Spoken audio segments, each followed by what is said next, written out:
Hi, this is Lisa from Pretty Paper, Pretty Ribbons, and today I wanted to show you how you can use digital pattern papers like these with your cutting files so that you can fill every little single piece or different pieces with different patterns.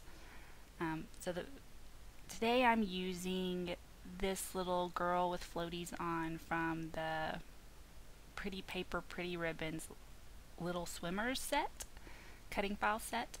And the first thing I want to do is make sure that she's the right size that I want her to be for my project, and I'd like her to be 5 inches tall. So if I go over here and open the scale window at the top, I want to make sure lock aspect ratio is clicked because I don't want her to be distorted. And then over here in the height box I'm going to type a 5 and then enter, and it shrinks her down to 5. So now what I want to do is separate her into all of her little pieces so that I can cut her correctly and fill the different pieces with the patterns that I want. So I want to make sure she's selected, and then down at the bottom here I'm going to click Ungroup Selected Shapes. And sometimes you might have to do it more than once. Now I can click off of her somewhere, and then I can select different parts of her and move them around on the mat. If I want to select more than one at a time, I just click on one and then hold down the Shift key and click on another, and they will both move together for me. So I'm just going to separate her pieces by color. I'm going to put the white over here because I'm not going to fill that with pattern. I'm just going to cut it out of cardstock. I'm just right now putting the things on my mat that I want to do a print and cut with. Get her hair over here. Actually, I don't want to put pattern on that. So if you saw what I did, if I wanted to select it all, I can also just click and drag across them all, and it selects them all, and then I can move them together.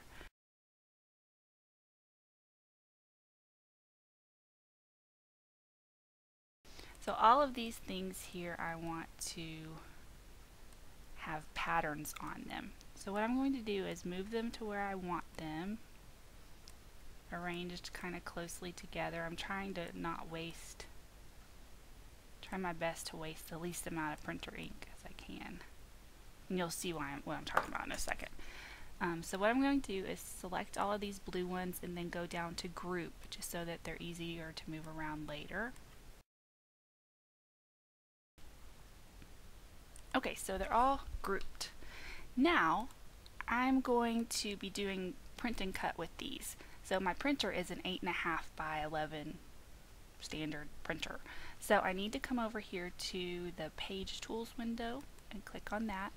And then if you see up here it says letter here, and I want to choose that to bring my page down to size because that's the size my paper will be.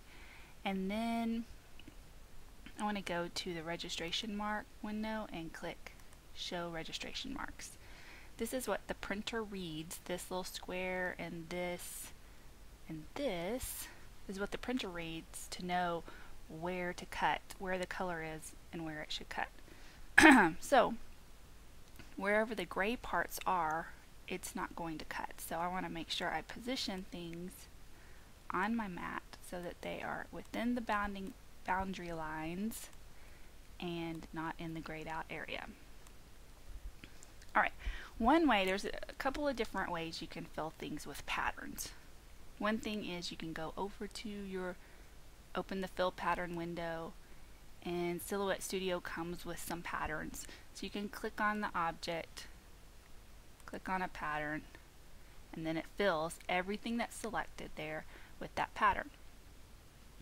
Only thing is, these are pretty tiny pieces, and in the past, I don't know if my Silhouette needs to be calibrated or something. Your Silhouette might print and cut beautifully with little tiny pieces. Mine are always a little bit off for some reason, especially when I come down here. So I probably need to do something to my machine. But because I know my machine is like that, I am not going to fill the little pieces with different patterned papers like that. So I'm going to undo. What I'm going to do instead is I'm going to fill rectangles, small rectangles with patterns, and then print that out and cut, and I'll still be able to save a lot of ink because I'm not printing out a whole page of digital paper. So I came over here and I got a rectangle tool, and I'm just going to draw a rectangle around my shapes, making sure the whole shape is inside, and I'm going to do that for each group.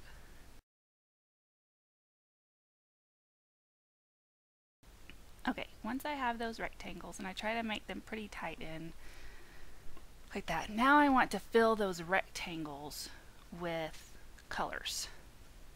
So I'll click on this first rectangles, and I'm going to stick pretty close to the colors that are on here. So I want her to have a red polka dotted swimsuit. So I'm going to go over, I've already opened a folder that has my pattern papers, and this is these are pretty paper, pretty ribbons pattern papers, the Summer Brights collection, and this is Circles and Spots. And I like to use collections of papers because they're all color coordinated already, and I know everything's going to match and look amazing. So I would like to fill her little swimsuit with this Summer Brights Spots red pattern here.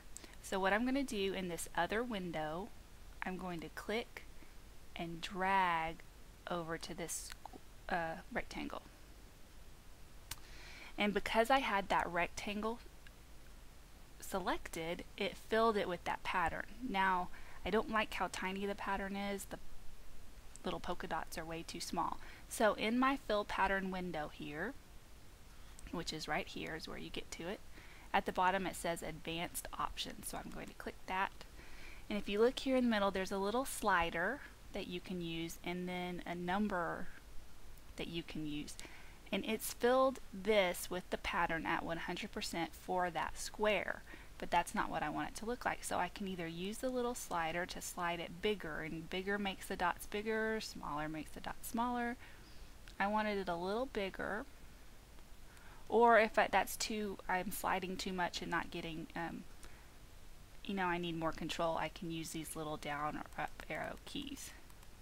So I like it about that size. And then I'm just going to continue with the other things I want to be patterned. I want this one to have this yellow shape. So I selected this square first, then I clicked over here and dragged it over. And I want that pattern to be a bit larger, about that large because it's such a small piece. Another thing, if you have a pattern, polka dots doesn't matter with this, but if you have a pattern that you'd like to move around within your shape, and maybe there's a flower that you want to show in a certain place or something, you can click here to pan pattern, and this little circle shows up, and then you can move the pattern around so it gets exactly where you want it. I don't need to do that really for my polka dots.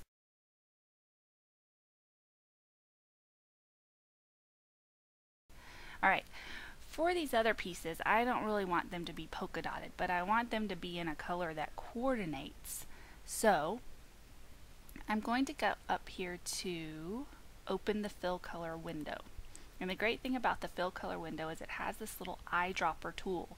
When you use the eyedropper tool, you can go anywhere and it will pick up the color that you click on. As long as the eyedropper tool's there, it'll pick up that color and fill the selected shape with that color. Well, I don't want it to be black. What I want it to be is, I want that one to be this dark blue, and I want these down here to be this light blue. So what I'm going to do is make sure that's not selected. I'm just going to pull this over onto my screen. Oh no! I didn't want our head to be that color. No selecting. Just pull it over somewhere. Okay, there it is. And then I'm going to select this square, get the eyedropper tool, and click on this darker blue color. And now that's filled with the color I want. I no longer need this paper, so I'm just going to delete it and do the same, don't want it selected. Do the same with this lighter colored blue paper. Okay, so now I have all these randomly placed things. So if I want to not waste paper, I can get them closer on my, move them closer up here. You know, that's the whole reason I'm doing this. I don't really like to waste ink or paper or whatever. Then I have all this as a scrap for later. Alright, so what I want to do now is print this little thing, and I don't need to worry that my pieces are not showing. Actually, I don't want my pieces to show because I don't want them to print. So what I need to do is go up to print, send to printer, and then yours might look different, but basically you just need to choose your printer, go into preferences if you want. Your screen may look different, but I always like to choose print quality of best so that my card will look nice and not, you know, splotchy or whatever. And then I would click print and it'll print. I'm not going to do that right now, but it would print, and then I'd get a paper that looks pretty much like this with this square and these registration marks here. And then it is time for me to cut. But I don't really want all of this to cut. I'm going to highlight all of it so I can look at it and then go to this cut style window, the scissors with the red line, and click on it. And it shows me with the red line everything that's going to cut. Now, it would be okay if these rectangles cut out. It really wouldn't matter. But it would take a little longer and they just don't need to be cut out. So what I'm going to do is click on this one of the rectangles, only the rectangle, not the things inside, and hold down the shift key and select all of the rectangles. And once those are selected, I'm going to go over here and click no cut, and that takes the red line around it. So now it will only cut out my little swimsuit and the scuba stuff and the floaties and her little skirt thing. And it will cut it out of those pattern pieces. So when I'm done, I'll have all of these cut out in the colors that I want, and then they will all coordinate and look awesome. So I'm going to go up here to send to my silhouette once my cut lines are set. Go to this send to silhouette. It says it's not connected to the silhouette because my silhouette's not on right now, but you would just plug in your silhouette and make sure it's on to get rid of that. So I've already printed, so I don't need to do that. I'll go to click here to skip printing. Then it tells me how to load my mat. I'll do that and click continue. And then you want to click detect automatically, and that's when the silhouette goes and it finds this and it finds this and it finds this so that it can line up its cuts correctly on the paper. So once you do that, you'll get to this one, this screen, and you can change your settings if you need to, and then you'll be able to cut. And when you're finished cutting, you'll have all of your little pieces, and then you will have wasted a very little bit of printer ink. So if you're interested in any of these papers or in this little swimmer cut file, you can go to www.prettypapergraphics.com. I've got a new store there, and I'm selling some cut files and digital clip art and digital scrapbooking paper there, so I hope you'll check it out. Thanks so much for stopping by today. I hope you liked the video. Thanks, bye.